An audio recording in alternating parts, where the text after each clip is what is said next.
Amen. Nous rendons grâce à Dieu. Tunamshukuru Mungu.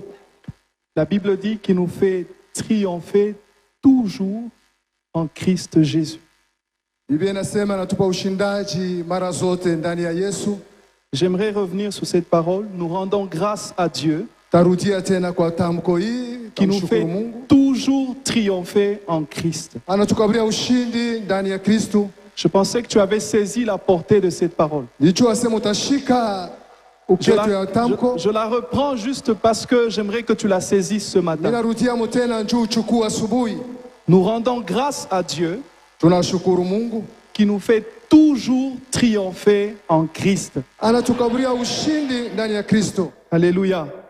Ma prière ce matin Maombi yangu asubuhi est qu'au travers de ce message, kupitia mjumbe que nous puissions triompher en Christ. tupate kupata ushindi ndani ya Kristo. Amen. J'ouvre juste une petite parenthèse avant d'entrer dans le message. Nafungula mkato kidogo mbele ya kuingia mjumbe. Dans ce verset que je viens de réciter, Na ndani ya mstari mnatokea kusema il y a le mot toujours triompher. munakuwa mpaka ile mara kushinda. Le triomphe pour l'enfant de Dieu Na ushindaji kwa mtoto wa Mungu n'est pas une question de souvent. aina mambo ya mara, Ce n'est pas qu'il y a quelques fois où on triomphe et quelques fois on ne triomphe pas. aina wakati ingine unashinda na wakati ingine ushinde tena. Mais Dieu nous fait toujours triompher en Christ. Mungu kila mara anatupa ushindaji ndani ya Kristo. Donc il est possible en étant en Christ Yanawezekana tena ndani ya Kristo de vivre et d'expérimenter le triomphe dans chaque combat de nos vies. na kuishi kila mara mu mavita yote ya uzima ya maisha yetu. J'aimerais que ce matin, en pensant à ce verset, Na minapenda tena asubuhi kupitia mstari hii que tu aies un autre regard face au combat que tu endures dans ta vie. ukuwe na angalisho ingine mbele ya mavita ile uko nayo ndani ya maisha yako. Face à un combat, Kwa vita moja face à une difficulté, magumu moja, tu ne pars pas en position de faiblesse. hautaenda mwile hali ya udhaifu. Mais quand tu es en Christ, Wakati uko ndani ya tu es Kristo toujours en position de vainqueur. utakuwa paka mwile hali ya ushindaji. Amen.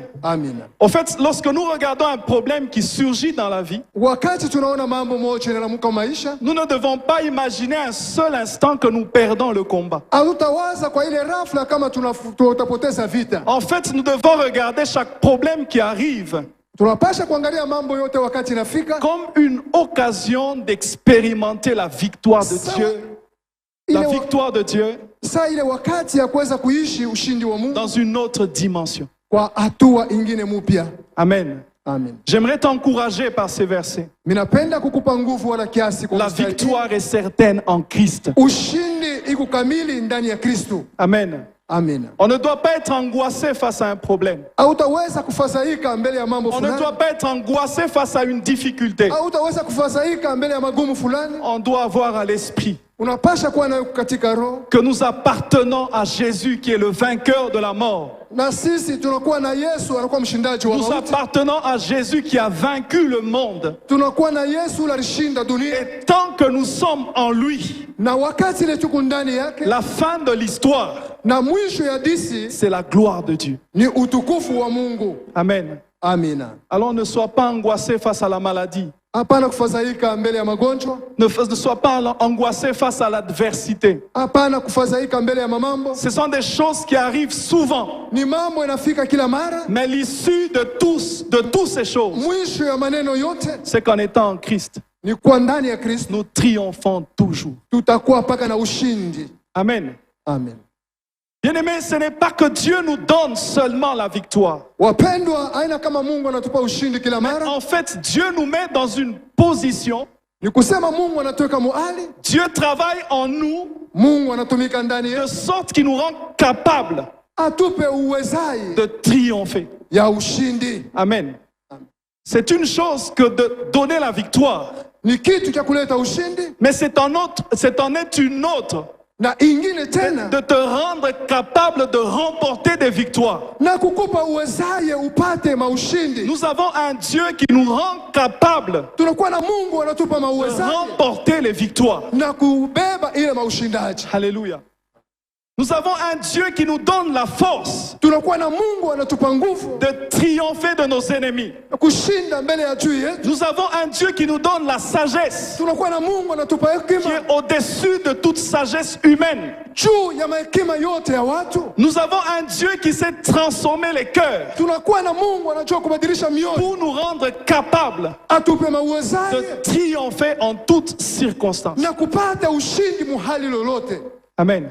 Amen.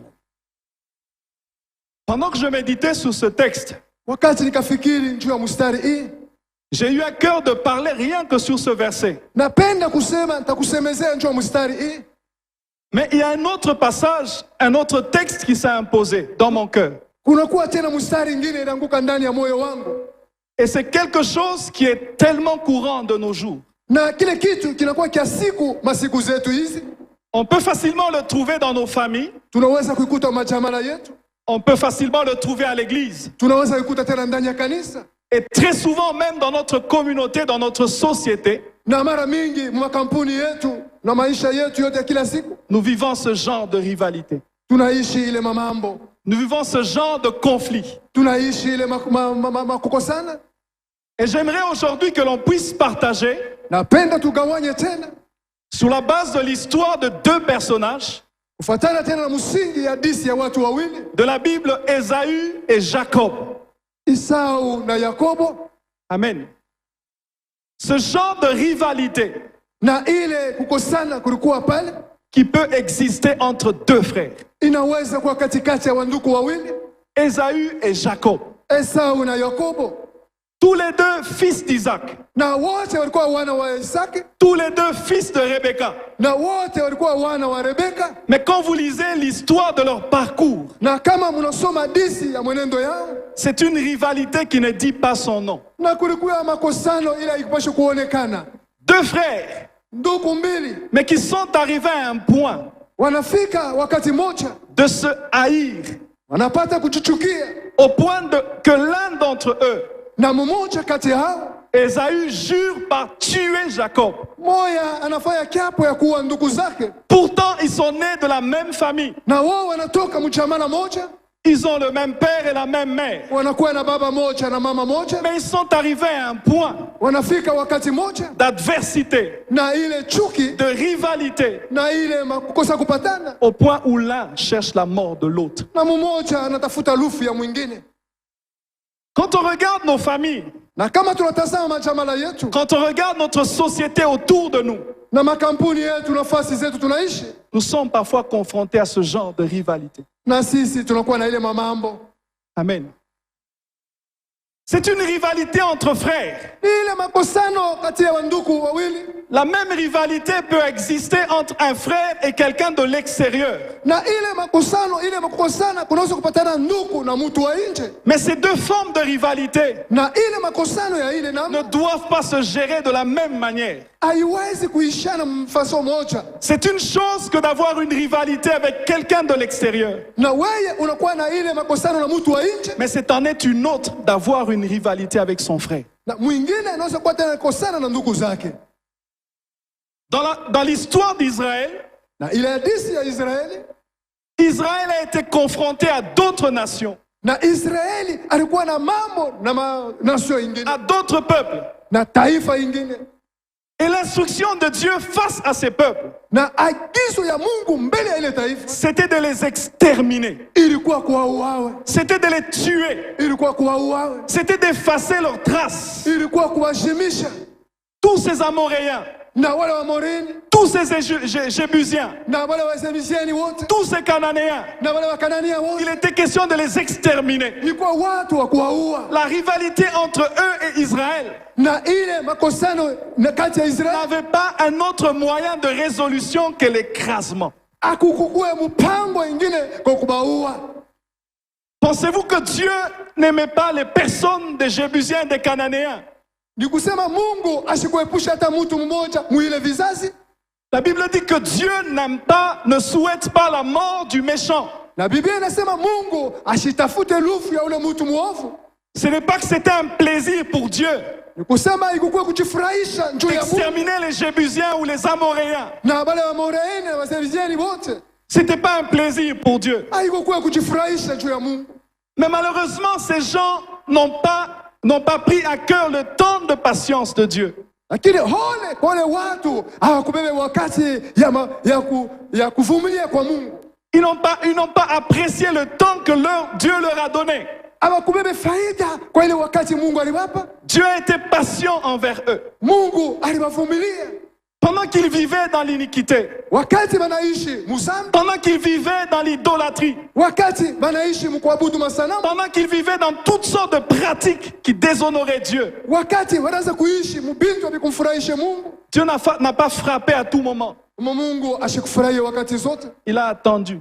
Akachunga jusqu'à ce que ces péchés soient arrivés à leur comble. Mpaka pale ile zambi yabo ilijaa kabisa. Jusqu'à ce que leur péché ait atteint une certaine limite. Mpaka pale ile zambi yabo ilifika mpaka moyo fulani. Et Dieu a dit c'en est trop. Na Mungu anasema inazidi. Je dois sanctifier cette terre. Minapasha kutakasa budongo. En faisant disparaître ce peuple. Na kuua ile taifa yote. Qui se perpétue dans des pratiques indignes. Na wao wanafanya matendo mabaya.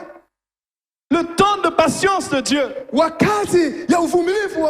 c'est un appel à la repentance. Mais lorsqu'on méprise le temps de patience de Dieu, on accumule péché sur péché jusqu'à atteindre une limite que Dieu appelle le comble. Et lorsque ce comble est atteint, c'est là que Dieu a fortifié Israël pour qu'il détruise tous ces peuples, qu'il sanctifie ces terres et qu'il puisse en prendre possession. Dieu n'avait pas de personnes avec le problème avec des personnes. Mais Dieu avait des problèmes avec les pratiques de ces personnes. Toutes les fois que Dieu interdisait à son peuple d'entrer en communion avec les autres peuples, l'avertissement c'était toujours attention de ne pas imiter leurs pratiques, de ne pas imiter leur idolâtrie. Dieu a en horreur l'idolâtrie. Dieu a en horreur les pratiques qui le déshonorent. Mais il fait grâce aux pécheurs. Si Dieu ne te frappe pas au moment où tu commences, c'est qu'il veut que tu arrêtes avant d'atteindre le comble. Donc par rapport à Israël, les autres nations, du moment qu'elles étaient dans des pratiques indignes, la résolution de la rivalité entre Israël et ses peuples,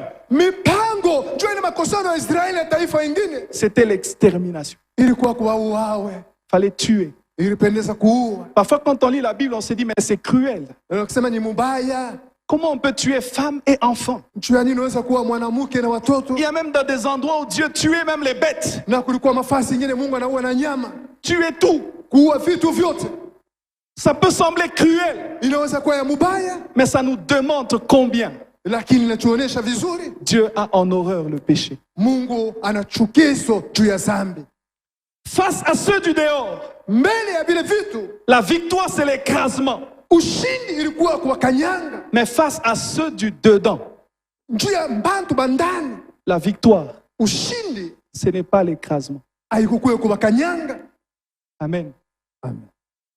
C'est possible d'avoir une rivalité avec les autres du dehors. C'est possible que Dieu nous donne la victoire sous les sorciers, au point d'écraser leurs œuvres, au point même qu'ils meurent. Mais lorsqu'il s'agit d'une rivalité entre frères, la victoire ce n'est pas l'écrasement. Ce n'est pas l'écrasement. Et ça ne doit jamais être l'écrasement. On ne peut jamais anéantir un frère. On ne doit jamais écraser un frère. Et l'histoire d'Ésaü et Jacob Na hadithi ya Esau na Yakobo est une histoire qui nous inspire. ni hadithi yenyewe tena inatuongoza. Et j'aimerais que l'on tire quelques leçons Minapenda tutoshe mfano au travers de cette histoire. kupitia tena ile hadithi. Amen. Je sais que nous avons tous lu cette histoire. Najua kama sisi wote tulisoma hadithi. Je suis à l'aise en parlant. Na mimi naenda niko vizuri kwa kusema. C'est dans le livre de Genèse à partir du chapitre 32. Ni mkitabu ya Mwanzo sura ya 32 à partir du 25e verset. na mstari wake wa 15. Nous allons essayer d'aller et de gagner en temps parce que c'est un long texte. Tutenda sababu ni masomo marefu. Dans cette partie de l'histoire, Na ile kipande ya hadithi il s'agit d'une rencontre entre Ésaü et Jacob.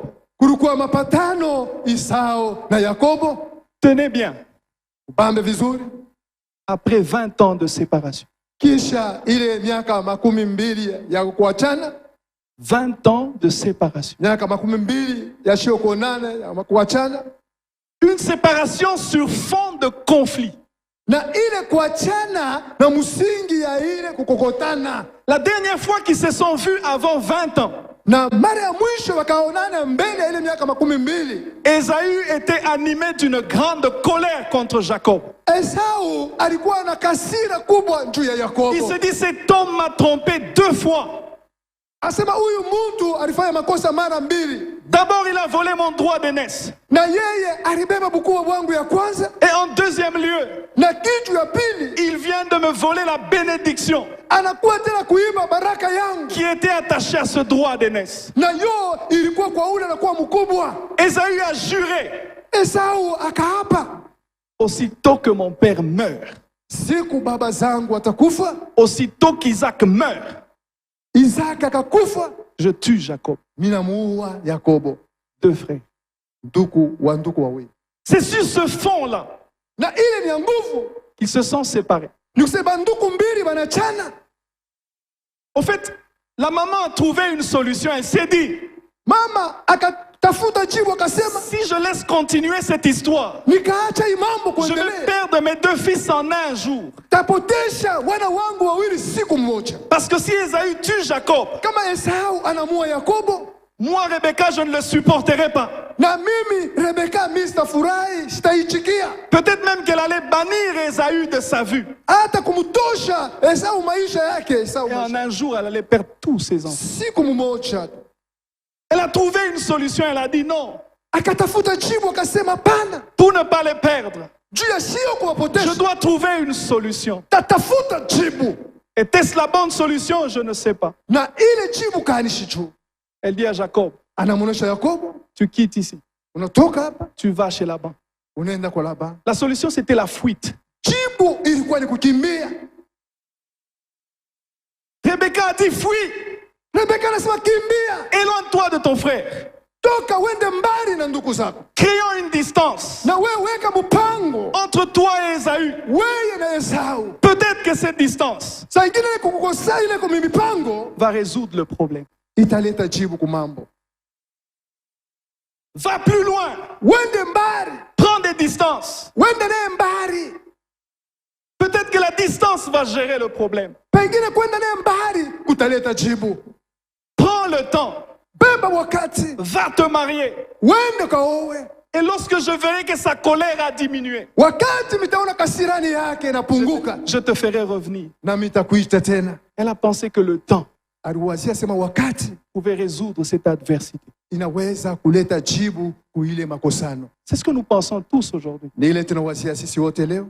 On pense que lorsqu'on crée la distance, Unawazia sema wakati wewe unaenda mbali on peut résoudre l'adversité. unaweza kuleta jibu kuile makosano. On pense que plus le temps va passer, Unawazia wakati pale itapita l'adversité va disparaître. na ile makosano itamanizika. Mais ça peut vous surprendre. Inaweza kusangaisha Après 20 ans, kisha miaka 12, après 20 ans, kisha miaka 12, lorsque Jacob se retrouve en train de rentrer, wakati Yakobo anapatikana kunarudia, il envoie des messagers à son frère Ésaü. anatuma sasa wajumbe kwa ndugu yake Esau, Il dit, je reviens vers toi. asema mimi nakurudiriria, Parce que Dieu lui avait dit, rentre dans ta maison. sababu Mungu alisema rudia Il dit, kunyumba, je reviens vers toi. mimi narudia na wewe. On vient l'informer. wanakuwa kumuletea mchumba, que ton frère Ésaü, ndugu zako Esau, quand il a appris que tu venais, wakati anashikia sema kuna rudia, il a décidé aussi de venir vers toi. anapamba mpango ya kuya kwako. Ça ne posait pas encore de problème. Aepala pa kukue mambo. Mais quand on a ajouté un autre détail, Wakati banaongeza hatua nyingine, il est accompagné de 400 personnes. anakuwa na bantu 400 nyuma yake. 400 personnes Bantu 400 nyuma yake. pour accueillir son frère. Juu ya kupokea ndugu zake. Jacob a dit non, non. Yakobo akasema pana, Je pensais que c'était fini. ninaweza sema inamalizika, Mais 400 personnes, lakini bantu 400 pour faire quoi? ufanya nini? Pour me dire bienvenue. Juu ya kunipokelea vizuri. La Bible dit que Jacob était angoissé. Biblia inasema Yakobo akashikia boka. La même angoisse qu'il y a eu il y a 20 ans. Na ile boka alikuwa nayo pale palikuwa 20 miaka ans après, il a la même angoisse face à son frère. miaka 20 iliyopita alikuwa paka na ile boka mbele ya ndugu yake. Il dit, je suis foutu Anasema mimi sina kile itafanya devant Ésaü. mbele ya ndugu zangu. Aujourd'hui, je vais perdre tout le fruit de mon travail de 20 ans. Leo utapotesha matunda yote ya kazi yangu ya 20. Femmes, enfants et tout le petit bétail, tout je vais perdre. Bibi, batoto na nyama yote, bivuko vyote. Imaginez-vous un peu. Sasa muwaze 400 hommes. bantu 400. Je ne sais pas s'ils étaient armés, Mishicho alikuwa na silaha, mais 400. lakini 400. Il a dit non, c'est fini pour moi. Anasema mimi yangu inamalizika. Il essaie de prendre des dispositions. Anapenda kubamba mipango. Comment je vais faire pour me sécuriser? Mitafanya change nijikinge. Il rentre toujours un peu dans sa stratégie. Anarudia mpaka mwile mipango ya La stratégie de la fuite. na ile mipango ya kukimbia. Il dit, je vais sacrifier une partie Anasema mitatoa kipande moja de ce que j'ai.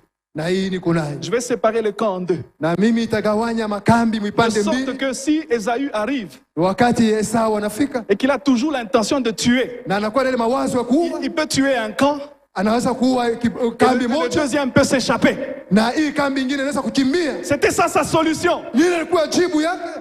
Il pensait qu'il pouvait encore appliquer la même solution de la fuite. Na yeye aliwazia kama atabamba mpango moja ya kukimbia, Mais ce n'était pas ça le plan de Dieu. lakini haikukuwa ile matengenezo ya Mungu, Ce n'était pas ça la stratégie de Dieu. haikukuwa ile mipango ya Mungu. Pendant qu'il réfléchissait, Wakati akafikiri, il s'est mis à prier. anaanza kuomba, Il a dit à Dieu, anamuonesha Mungu, j'étais tranquille de l'autre côté, mimi nilikuwa na salama ngambo ingine, mais tu m'as dit rentre. lakini ukanionyesha nirudie. Souviens-toi de moi. Kumbuke sasa, Protège-moi unikinge face à cet homme. mbele ya huyu Et mtu. pendant qu'il réfléchissait, Wakati akafikiri, subitement un homme apparaît pendant la nuit kwa rafla mtu mmoja anatokea katika usiku et il attaque. na yeye anamwataka. La Bible dit qu'ils se battent toute la nuit Anasema anaanza kuombana usiku wote jusqu'au petit matin. mpaka asubuhi mapema, Pendant que la première lueur commençait à s'élever, na wakati ile jua anaanza ils se kutoka, sont battus toute la nuit. banakombana usiku wote. Mais l'autre homme qui est arrivé, c'est un ange, l'ange de l'Éternel. Na ule mtu mwingine alikuwa malaika wa Bwana. Il lui dit, on s'est assez battu. Sasa tunapigana vita sana, Maintenant, je dois partir. mimi napasha kuondoka. Et avant qu'il ne parte, il lui donne un coup dans Na la mbele hanche. kwenda anampika au mkifua, Il lui donne un coup dans la hanche anampika au mkifua, pour qu'il arrête de se battre. aache vita. Et Jacob s'agrippe à lui. Il dit, non, je ne te lâcherai pas. Yakobo anasema mimi sitakuacha, Il dit, je ne te lâcherai pas. mimi sitakuacha À moins que tu me bénisses. mpaka wewe unibariki. Donc pendant qu'il se battait, Wakati wanaanza kuombana, il s'est rendu compte na yeye akaelewa, que je ne me bats pas contre mon égal. na mimi sitamwangalia, Mais je suis en train de me battre contre quelqu'un qui est supérieur à moi. na mimi naangalia sasa mtu mkubwa kwangu Parce mimi, qu'on sait tous que c'est le supérieur qui bénit l'inférieur. na tunajua kama ni mkubwa anabariki Donc il s'est mtoto, rendu compte qu'il se battait contre un supérieur que lui. na yeye anaweza alitambua sema kuna kuombana na mtu Il mkubwa, a reconnu qu'il était en train de se battre contre Dieu. na yeye anaanza kukumbana na Mungu. Amen. Et quand il a réalisé cela, Na wakati alitambua ile, il a dit, tu dois me bénir avant de partir. anasema unapasha kunibariki mbele ya kuondoka. Parce qu'avec le coup qu'il lui avait donné, Na ile mpigo alimpiga, Jacob ne pouvait plus fuir. Yakobo ashikupasha kukimbia Parce que désormais, kutoka tena, l'homme qui marchait sous ses deux pas et qui pouvait courir, na mtu anaanza kutembea kwa mikulu yake mbili na kukimbia, avec le coup qu'il a reçu, na ile mapigo alipata, il ne pouvait que boiter. atafuta paka kusukuta, Donc la fuite était devenue difficile. na kukimbia kulikuwa kigumu, Il n'avait plus le choix. asikuwa na uchaguzi. Il s'est dit, je n'ai plus la possibilité de fuir. Mais si j'ai lutté contre Dieu, et si ce Dieu me bénit, je ne peux plus craindre Ésaü. Amen. Et l'homme lui dit, certes, je vais te bénir. Mais avant tout, quel est ton nom? Quel est ton nom? Amen. Avant de continuer, j'aimerais revenir sur quelques points qui sont importants. Nous nous sommes arrêtés juste au moment où l'ange devait bénir Jacob. Mais je reviens un peu en arrière. Parce que ce conflit ou cette rivalité avait une source. La source commence même avant la naissance des deux fils. Avant même que les deux ne naissent, déjà dans le ventre, il y avait déjà une bagarre. La maman a souffert de stérilité. Et quand Dieu exauce la prière d'Isaac en donnant une grossesse, Rebecca vivait un combat en permanence dans son ventre. Elle a dit, mais ça ne va pas. Nata grossesse yenye njo hivi. Elle s'est mise en prière. Elle a cherché Dieu. Mais c'est quoi cette grossesse qui complique? Dieu lui dit, deux nations se battent dans ton ventre. Dès leur sortie, le plus petit sera le plus grand. Et l'aîné sera assujetti à son frère. Je suis sûr, en lisant le texte, que Rebecca n'a pas partagé cette révélation à son mari. Elle a gardé ça dans son cœur. Et plus tard on dit, Dieu a aimé Jacob, mais il a haï Ésaü. On peut se demander, mais qu'est-ce qu'Ésaü a fait? Il n'était même pas encore né. Mais déjà on dit que Dieu aime Jacob plus qu'Ésaü. Dieu est-il devenu injuste? La Bible nous dit non, Dieu n'est pas injuste. Il n'est pas injuste pour aimer les uns et peut-être haïr les autres. Quand on prend le mot haine, on peut penser que Dieu n'aimait pas Ésaü. Ce n'était pas le cas. Mais nous devons savoir une chose. C'est qu'il y a la souveraineté de Dieu dans les choix qu'il nous impose. Il y a des choses que Dieu nous donne sans demander notre avis. Parce que si Dieu devait nous faire participer à tout dans notre processus, parmi nous aurait changé de père, aurait changé de mère, aurait changé de nationalité, aurait changé l'histoire de sa vie. Si Dieu disait, tu dois choisir la couleur de ta peau, les parents que tu dois avoir, le lieu où tu dois naître, les dons que tu dois exercer. Je ne sais pas si en Afrique, on aurait les Africains. Je ne suis pas sûr. Mais par contre, on aurait peut-être beaucoup d'Européens ici. Il y a des choix que Dieu nous impose. Je n'ai pas choisi d'être ce que je suis. C'est une souveraineté de Dieu. Petit de taille, long de taille. C'est le choix de Dieu. Amen. Et face au choix de Dieu, nous devons reconnaître sa souveraineté. Je n'ai pas choisi d'avoir un père spirituel que j'ai. Je n'ai pas choisi le frère ou la sœur qui est avec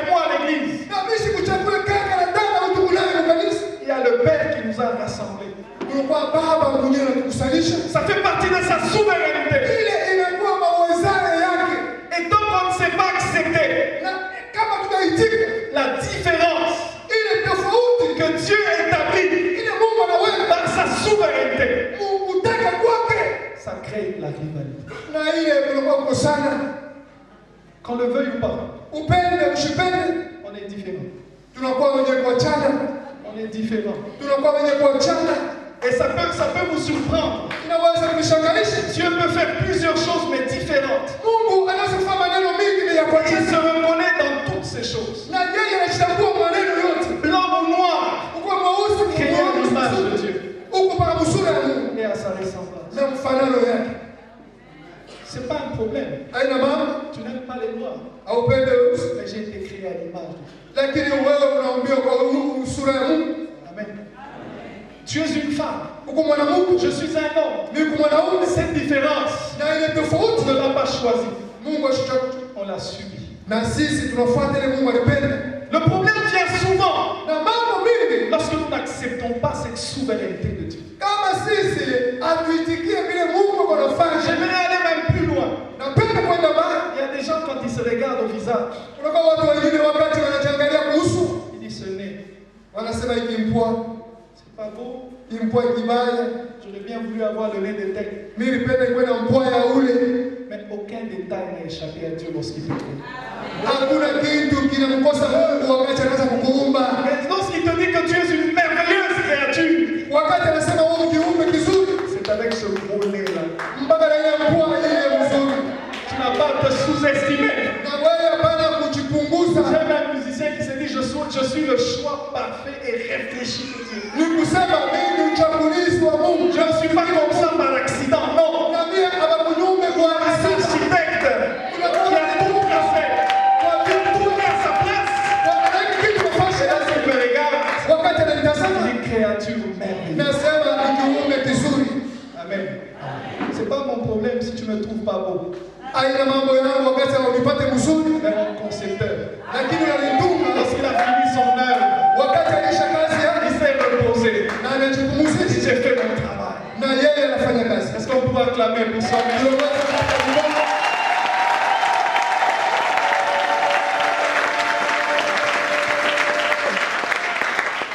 Ne pas accepter les différences. Imposé par Dieu. Imposé par Dieu. Ça crée beaucoup de rivalité. Bien aimé, nous pouvons tous prêcher. Mais il y a des gens qui prêcheront toujours mieux que nous.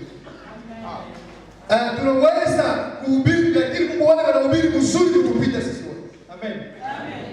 Je n'ai pas besoin de faire une rivalité avec l'ancien Fabien ou le pasteur.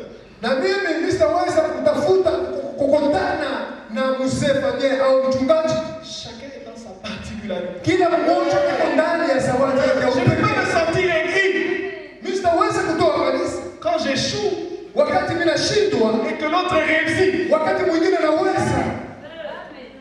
Je ne dois pas sentir une haine dans mon cœur. Parce qu'il y a quelqu'un qui prophétise avec plus de précision que moi. Tous on n'est pas reine. Tous on n'est pas oreille. Tous on n'est pas pied. Mais il a fallu qu'il y ait un Dieu qui puisse créer l'homme. Il met les yeux à sa place. Il met les oreilles à sa place. Il met les pieds à sa place. Dans sa souveraineté. Que nous avons un corps. Ne changeons pas l'ordre de Dieu. Comment veux-tu que l'œil devienne le pied? Tu détruis le corps. Comment veux-tu que le pied devienne le bras?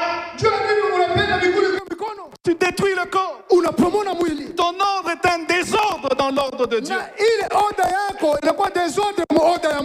Ton ordre à toi est un désordre dans l'ordre de Dieu.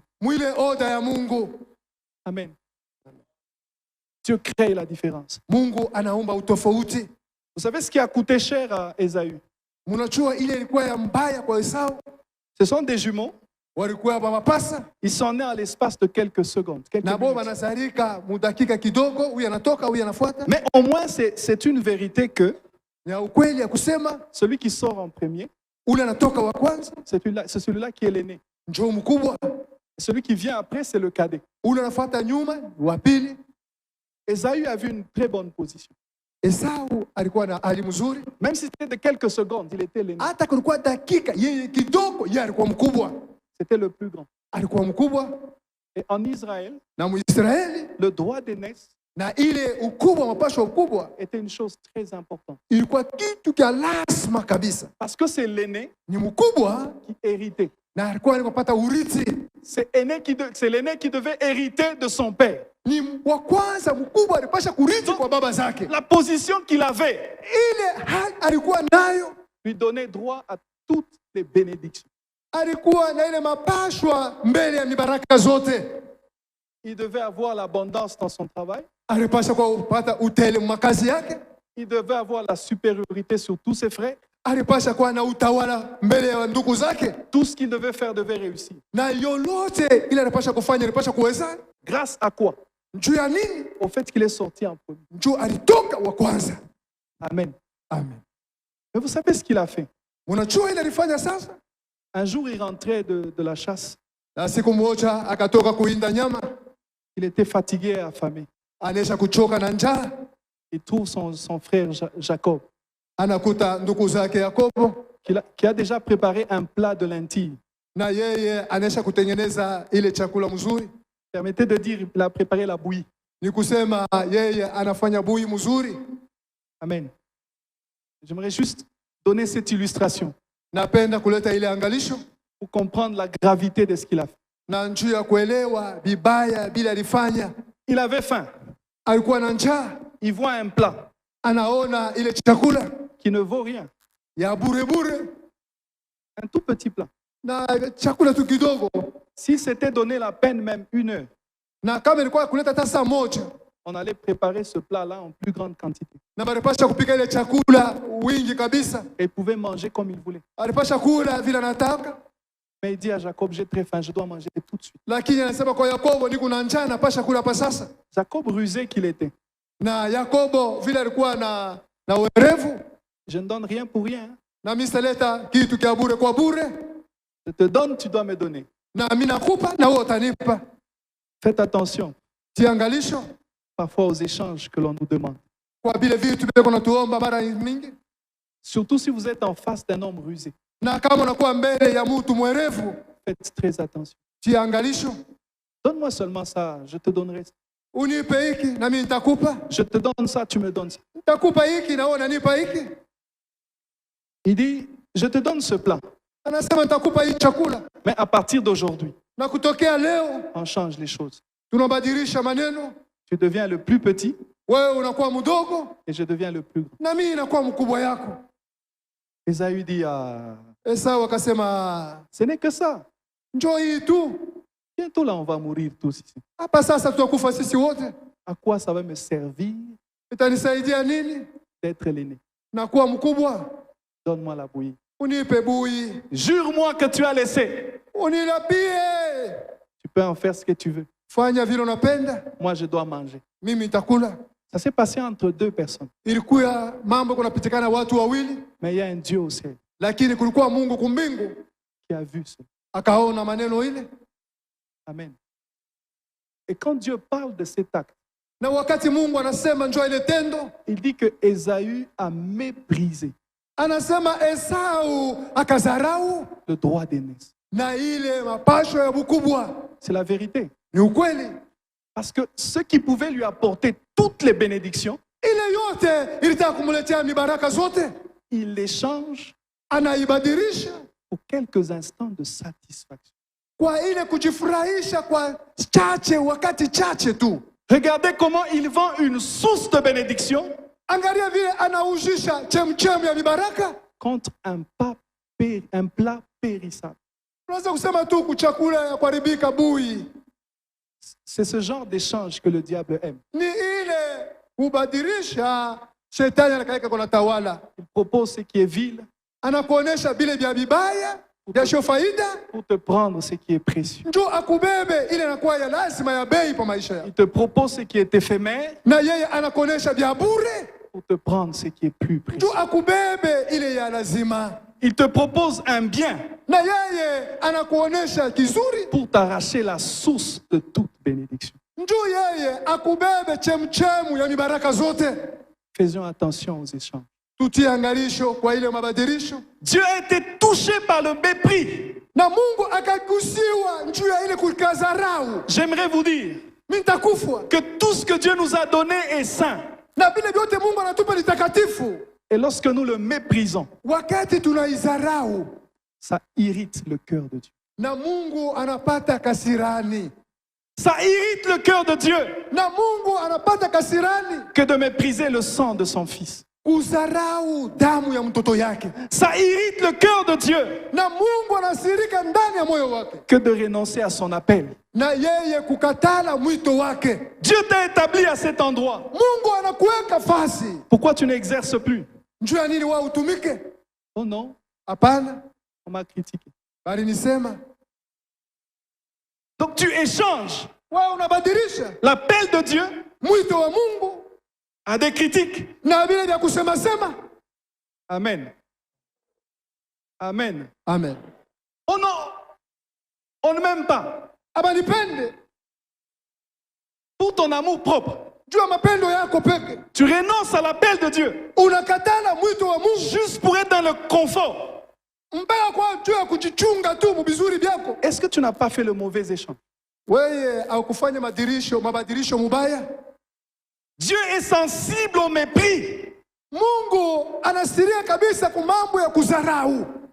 que l'on fait sur ces choses saintes. Ile tu kunafanya kubintu takatifu. Et c'est l'une des grosses erreurs d'Ésaü. Na ni kosa kubwa ya Esau. Devant tout le monde, Mbele ya watu wote on le voyait comme l'aîné. tunamwona sana ni mkubwa. Tout le monde pouvait dire l'aîné c'est Ésaü, l'aîné Na c'est wote Ésaü. wanasema wa kwanza ni Esau, wa kwanza ni Esau, wa kwanza ni Esau. Mais devant Dieu, Mbele ya Mungu il savait déjà que c'était le plus petit. na yeye alikuwa shakumbua mtoto alikuwa mkubwa. Amen.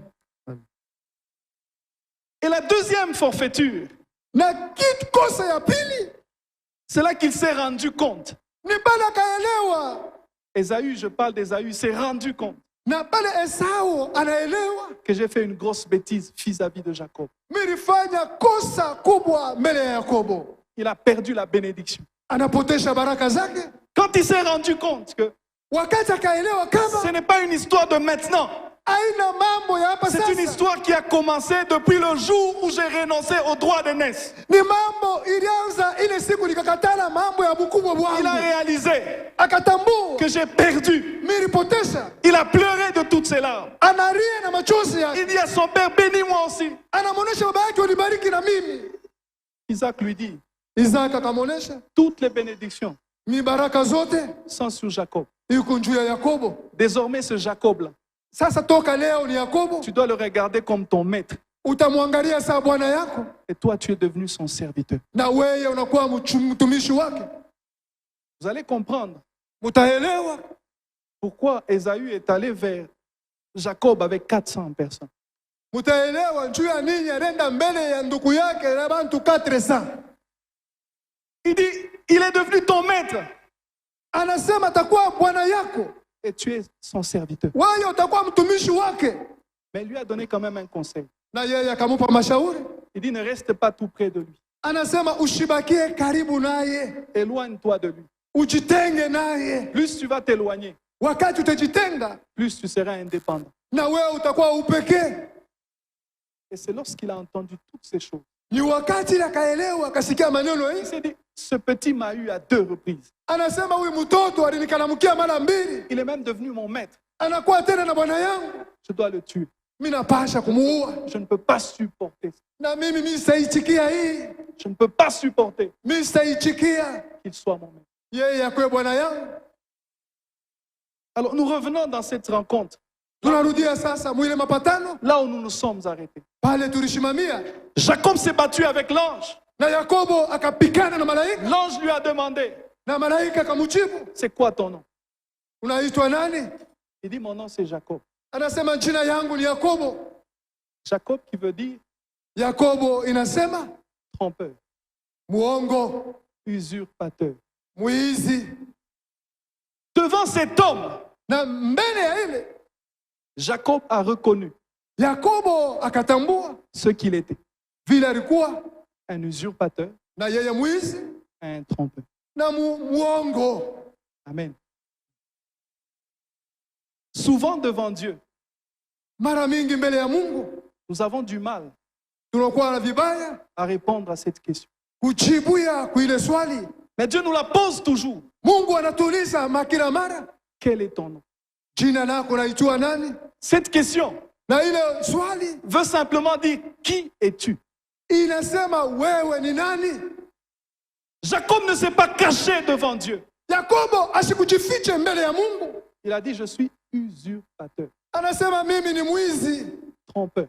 muongo, C'est ce que je suis. njoo vile niko. Vous savez, Munajua c'est qu'un homme sème, vile mtu anapanda il le récolte aussi. na yeye ataivuna. Il venait de faire 20 ans Alitokea kupitia miaka 12 devant un expert en tromperie. mbele ya ule muongo wa miaka. Il pensait qu'il était trompeur à un certain niveau. Aliwazia kama alikuwa muongo mwatua mwa fulani. Mais lorsqu'il a rencontré Laban, son beau-père, Wakati ile alikuta Labana mko yake. c'était un trompeur de haut niveau. Sasa yeye alikuwa muongo, ujua waongo wote. La première chose qu'il lui dit, Na kitu cha kwanza anamuonesha, tu travailles pour moi pendant 7 ans, utanitumikia umri wa miaka 7. comme tu aimes Rachel. Sa vile wewe huku mwili yangu. Au bout de 7 ans, tu aimes Rachel, au bout de 7 ans, Na miaka umri ya miaka 7 le salaire là que je devrais te payer, na mshahara ile nitakuripa, c'est ça la dot. njoo itakuwa mahari yako. Amen. Amen. 7 ans Umri miaka 7 pour payer la dot. kuripa mali. Amen.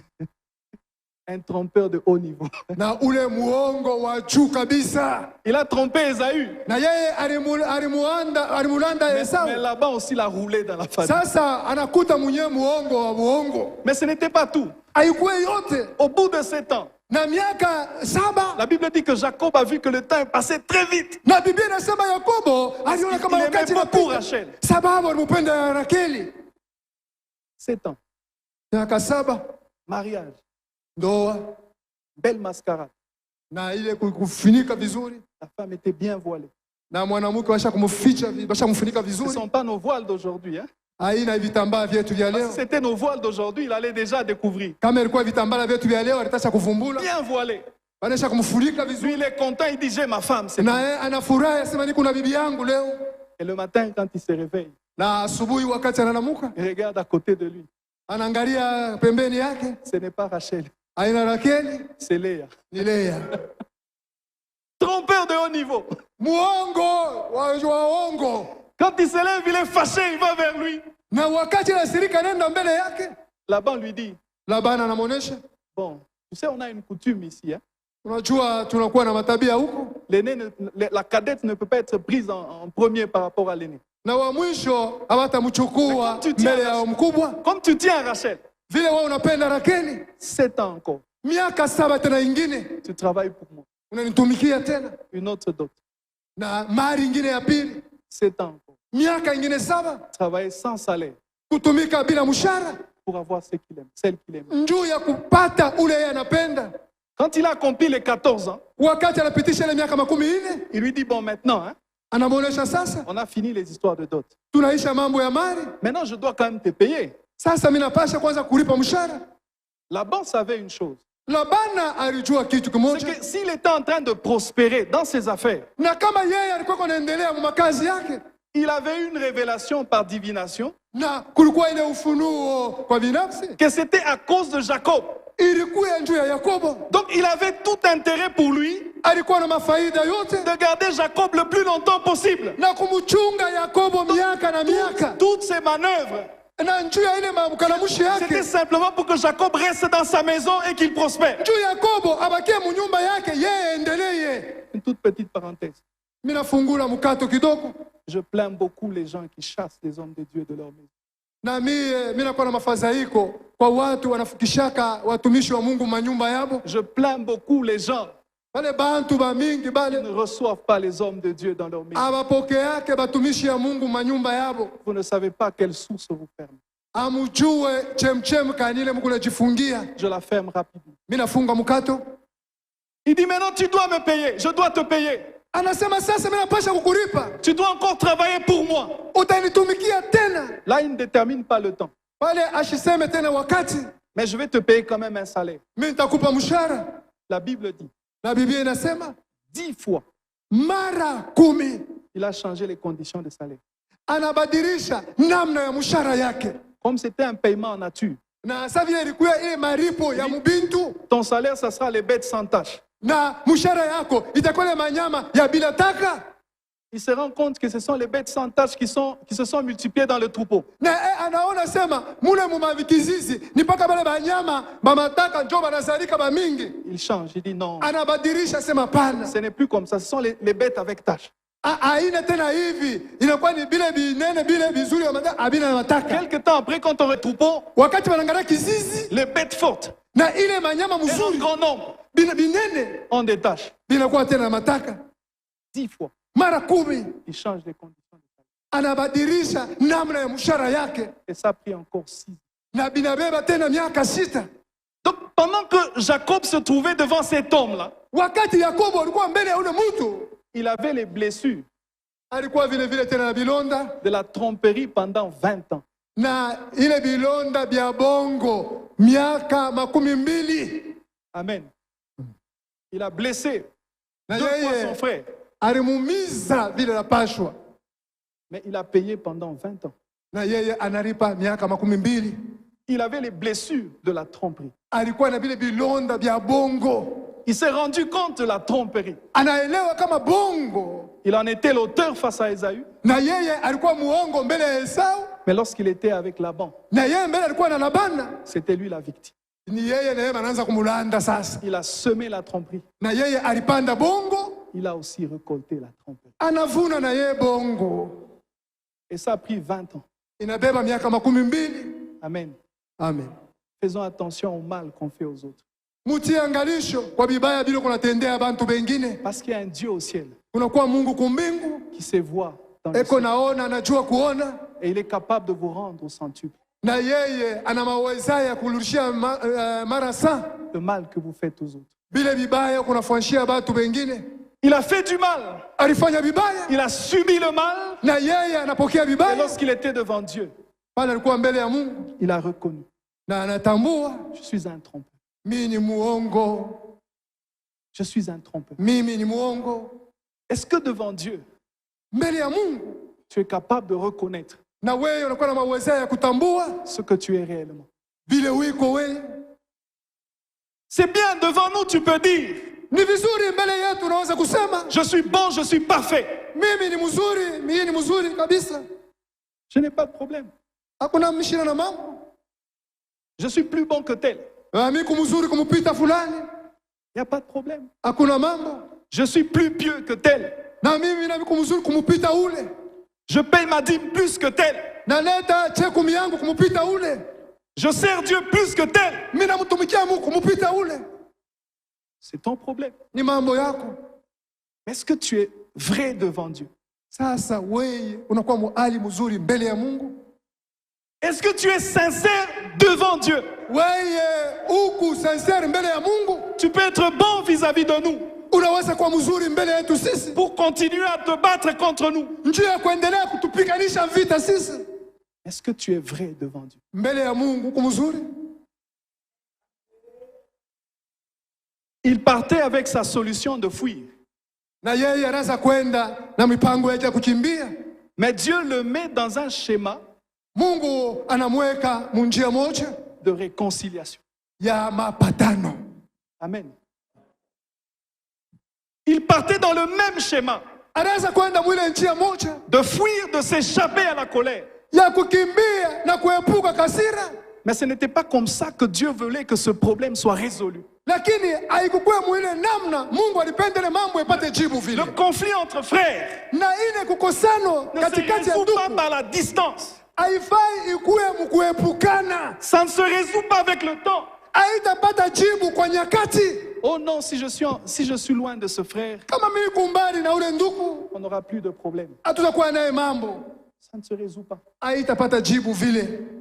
Oh non, plus le temps va passer, Njoo wakati itapita hapo, on va oublier. tutasaulika. Ça ne se résout pas. Haitajibu ya vile. Après 20 ans, Kisha miaka 12 pour montrer combien ça tenait au cœur de Dieu, ni njia ya kuonesha ile mambo kukawa kuroho ya Mungu. il lui dit quitte là, Anasema toka pale, rentre dans ta famille. rudia mjamala yako.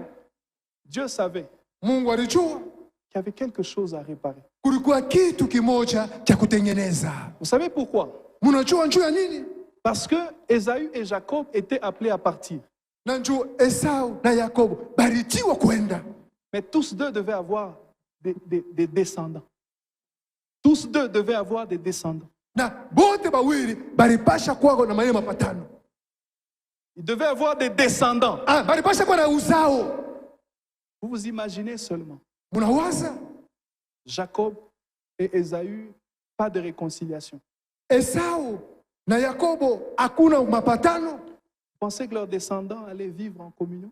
Sasa vizazi vyao wala uzao wao ilipasha kuishi mushirika. Donc il y avait un problème qui devait se résoudre. Kulikuwa mambo ilipasha kupata jibu. Autant Jacob était fils d'Isaac, Wakati na Yakobo alikuwa mwana wa Isaka, héritier de la promesse d'Abraham, na yeye alikuwa muirithi mu mahadi ya Abrahamu, autant la progéniture d'Ésaü était aussi bénéficiaire de la bénédiction d'Abraham. na ile usao kizazi cha Esau nao walipasha kupata faida mbaraka. Frère, tu n'es pas le seul qui mérite les bontés de Dieu. Ndugu, hauna mmoja unastahili wema wa Mungu Tu n'es peke. pas le seul bénéficiaire des bontés de Dieu. Hauna peke mmoja kupata ile wema wa Même Mungu. celui avec qui tu es en conflit, Na bana ule mwenyewe upatane qui est naye. à l'église, Kanisa. il est aussi bénéficiaire des bontés de Dieu. Na yeye anapasha kupata wema, upata wema upande wa La Mungu. bénédiction de Dieu, ce n'est pas seulement pour toi. Baraka ya Mungu haina paka yako wewe. Elle est aussi pour le frère que tu critiques. Iku tena kwa ule mwenyewe ndugu unamsemea kasemea. Elle est aussi pour la sœur que tu n'aimes pas. Iku tena kwa ule dada umpendake. Celle dont tu dis, elle chante comme un corbeau. Na wewe unasema kule dada eko na imba saki ndeke. La bénédiction de Dieu est aussi pour elle. Na baraka ya Mungu iko juu yake.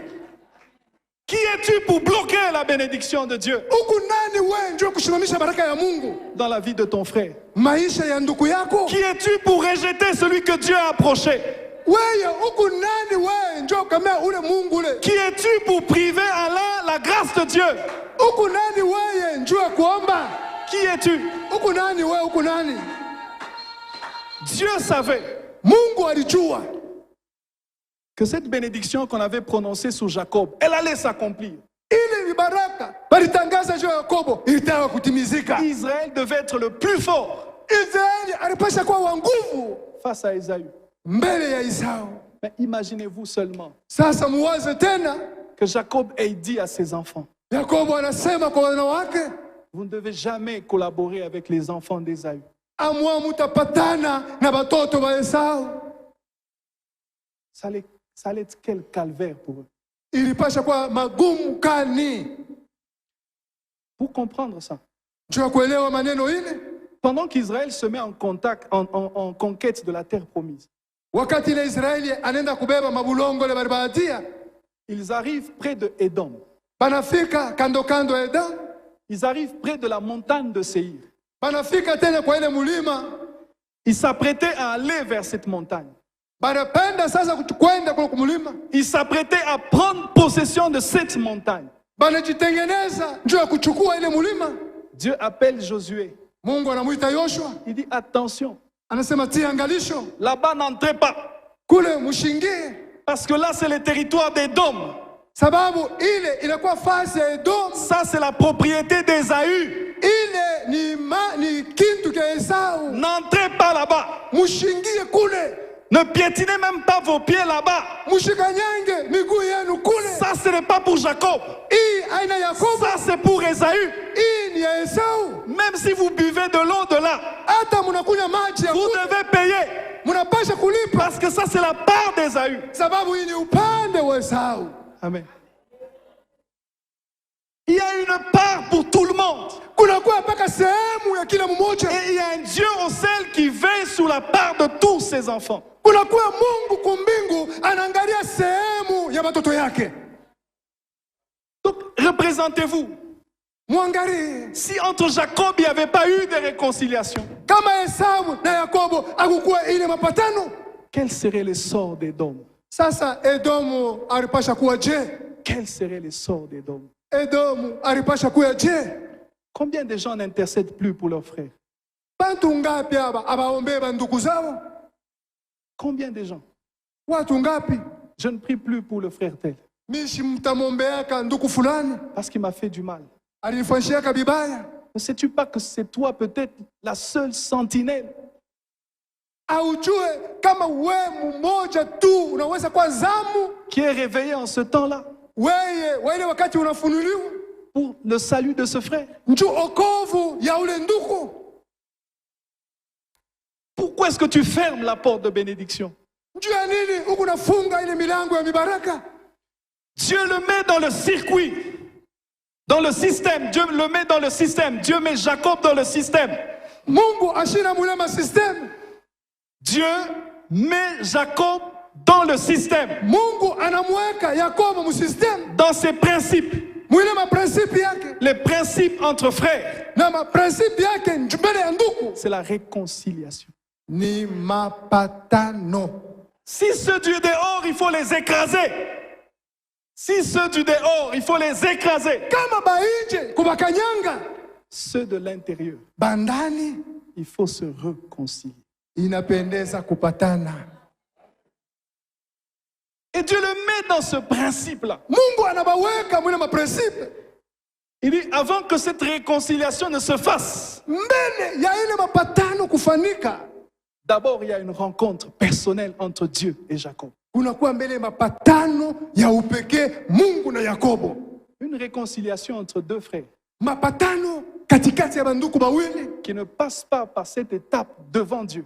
aipite mwile hatua mbele ya Mungu, Elle n'aboutira jamais. haitafika mwisho. D'abord il faut Ya kwanza inapendeza être en face de Dieu. kuya mbele ya uso wa Mungu. Oui, tu peux nous cacher que tu as eu tort, Unaweza kutuficha kama ulikuwa nakosa mais devant Dieu, mbele ya Mungu. qui peut se cacher? Nani atachifuchama? Si ça a duré toute la nuit, Kama ilikawa usiku wote, Jacob dit, je peux le vaincre. Yakobo anasema mimi nitamshinda Je peux triompher. na mimi nitapata ushindi. Il se bat encore. Banapikana tena. C'est la même chose avec toi. Ni pamoja na wewe. Dieu te dit, va te réconcilier. Mungu anasema wende mukapatane. Commence à citer les versets. Unaanza kutaya mistari, C'est lui qui m'a fait du mal. unanifanyisha vibaya, C'est lui qui doit me pardonner. ule ansa nirumie, C'est lui qui doit venir vers moi. C'est lui qui doit venir vers moi. na ule atakuwa Moi, je suis tel. mimi ni kumutu fulani, Je suis plus élevé que lui. mimi ni kumkubwa kumupita yeye, Je suis son chef. ni kushefu yake, Je suis plus ancien. ni kwa zamani. On donne des raisons à Dieu. Anaanza kuleta Je ne peux marezo pas le faire. Je ne peux pas le faire. mimi sitafanya, mimi sitafanya, Vous mimi êtes en train sitafanya. de vous battre avec Dieu. Huku nakombana na Mungu. Va demander pardon. Wende kaombe Mungu sama. Non, non, Seigneur, ateignonea. Hapana, Bwana atanyonea. Je suis l'homme dans la maison. Mimi niko mwanaume munyumba, Moi, la femme ici. ni mbele ya mwanamke. Battez avec Dieu. Wewe unakombana na Mungu. Ce qui est sûr, mes frères, Na ya kawaida nduku, tu ne bougeras pas Dieu dans sa parole. wewe hautamkushia Mungu muneno lake. Tu ne bougeras pas Dieu dans sa parole. Hautamtikizika Mungu Tu vas muneno te lake. battre, il est patient. Wewe utakombana naye, yeye anavumilia. Akosuki sayo. Yeye atakufikisha mpaka chini. Amen. Et pour terminer l'affaire, Kwa kuisha mambo, un coup. anamupika kitu. Amen.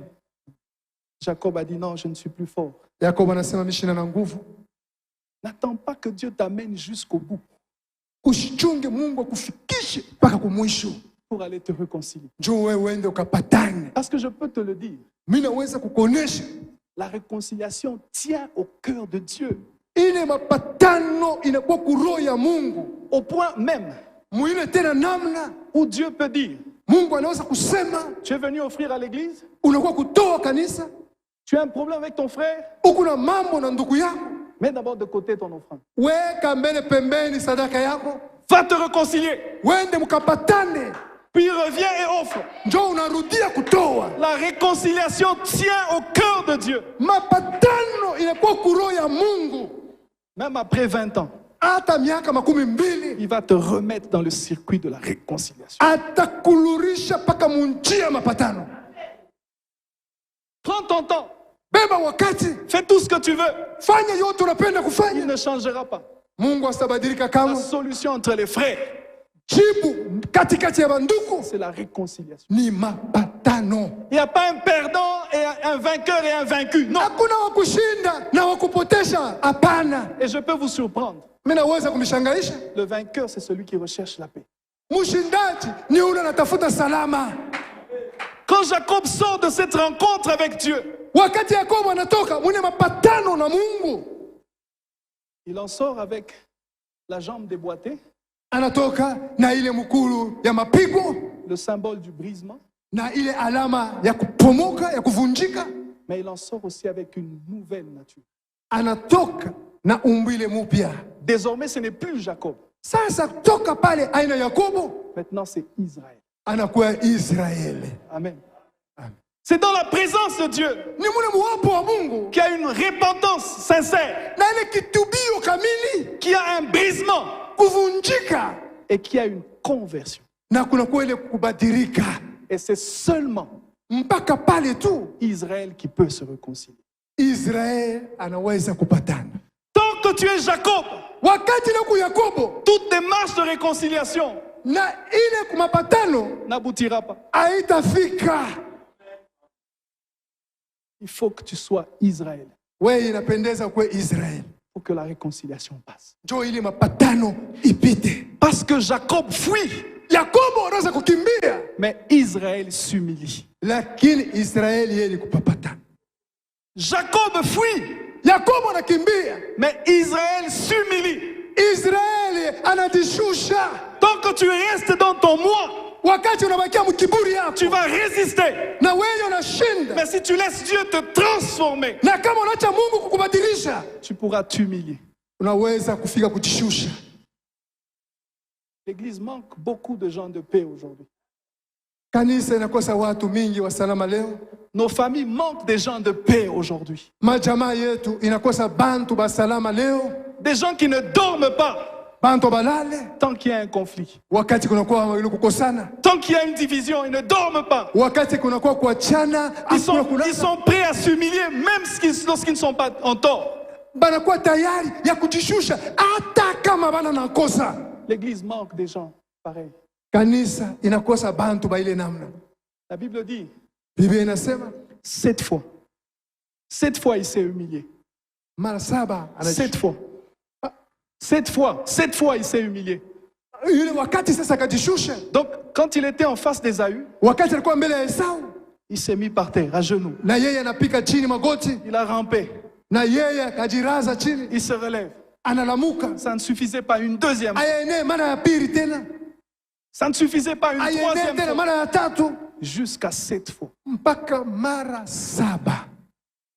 C'était pas Jacob qui pouvait faire ça. Aina Yakobo alitafuta kufanya vile, Il n'y a qu'Israël qui pouvait faire ça. ni mpaka Israeli alitafuta kufanya Tu vile. ne t'humilies pas encore parce que tu es encore Jacob. Weye aujishushe njugu Yakobo.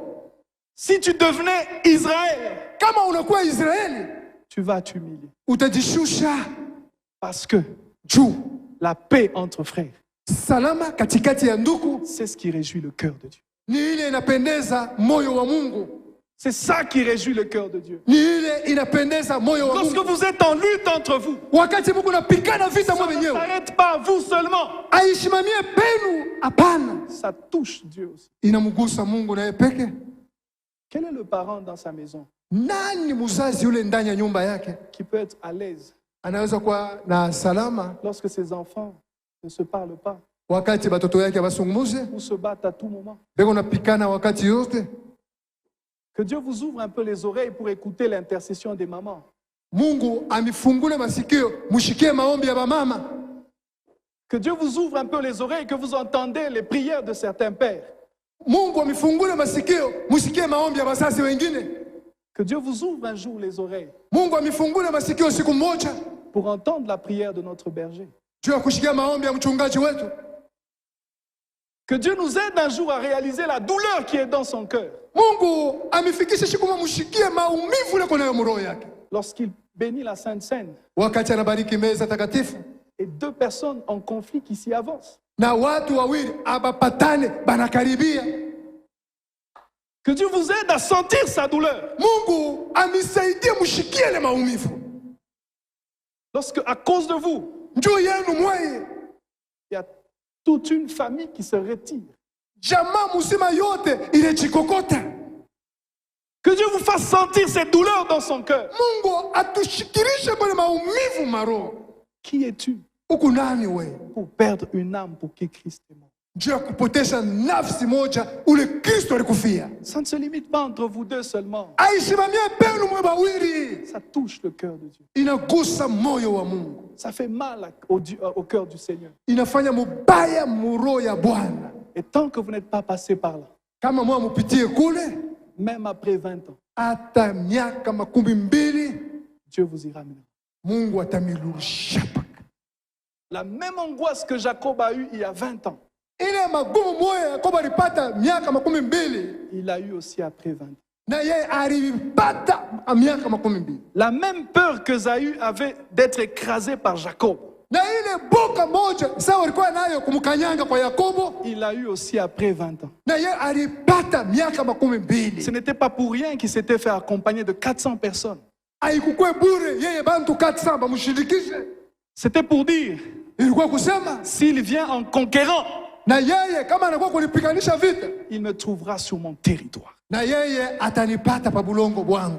La même haine d'écraser son frère. Na yo ile chuki ya kukanyanga ndugu yake. Même après 20 ans, il n'a pas disparu. Na ile miaka 12 haikupotee. Donc j'aimerais te dire, mon frère, napenda kusema na wewe ndugu na dada, la distance, ile kujepuka, le temps, wakati, la destruction, kupomoka, ça ne résout pas la rivalité entre frères.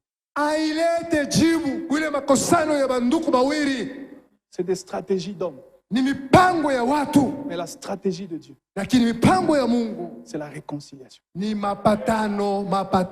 Et il n'y a pas de vraie réconciliation. Hakuna mapatano mazuri s'il n'y a pas un arrangement avec Dieu d'abord. Kama hakuna mbele cha kwanza kutengeneza na Mungu. Quand tu es en conflit avec quelqu'un, kama wewe uko na mambo na ndugu yako, kukosana na ndugu yako, ne te compare pas à l'autre.